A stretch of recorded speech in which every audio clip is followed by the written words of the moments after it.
안녕하세요. 꼬꼬미 파파 강 목사입니다. 오늘은 9월 20일 맥체인 성경 읽기 해설을 하겠습니다.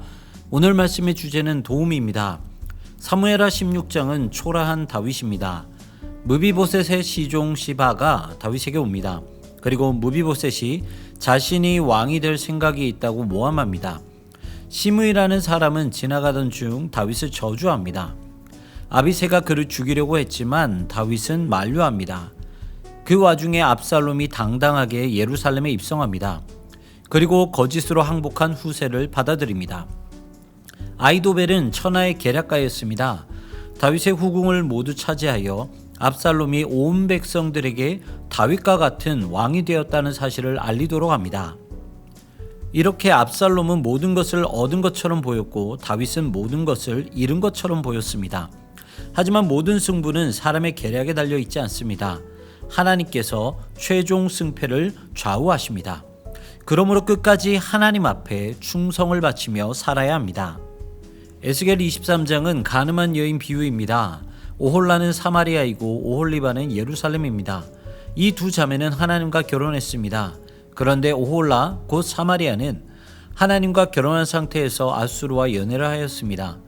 결국 그녀는 앗수르의 칼에 망합니다. 그리고 오홀리바 곧 예루살렘은 오홀라보다 더 간음을 저질렀습니다. 그래서 오홀리바 역시 바벨론에게 멸망당합니다. 결국 이들은 음행 때문에 하나님의 심판을 받은 것입니다. 이처럼 우리 안에도 하나님이 아닌 우상이 있다면 이것은 간음한 죄를 저지르는 것입니다. 그러므로 말씀의 경고를 받아들이고 하나님만 바라봐야 합니다. 고린도후서 9장은 연보 두 번째입니다. 본문에서는 연보의 몇 가지 원칙을 가르쳐주고 있습니다. 연보는 미리 준비해야 하고 마음에 정한 대로 해야 합니다. 억지로 하지 말아야 하고 즐겁게 낼 수 있는 수준에서 해야 합니다. 하나님은 능히 모든 은혜를 넘치게 하십니다. 이와 같은 연보는 성도들의 부족한 것을 보충해 줍니다. 그리고 하나님께 영광이 됩니다. 본문이 가르치는 연보는 가난한 자들을 위한 헌금입니다. 우리에게 남은 것이 있다면 그것은 하나님이 부족한 자들을 위해 주신 것입니다. 그 사실을 알고 서로를 위해 연보해야 합니다.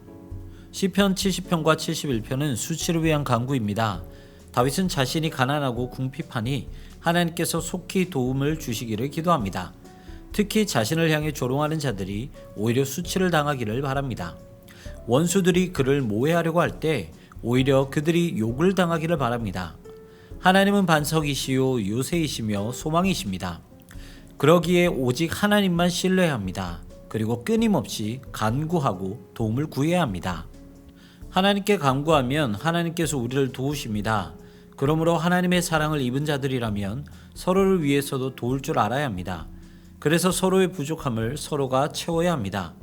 오늘 나눈 말씀처럼 우리에게 남은 것이 있다면, 우리에게 넘치게 부어주신 것이 있다면 함께 나누는 여러분 되시기를 소망합니다. 그래서 하나님의 사랑으로 따뜻한 마음을 함께 하시는 여러분 되시기를 소망합니다. 지금까지 꼬꼬미 파파 강 목사였습니다. 내일 다시 만나요.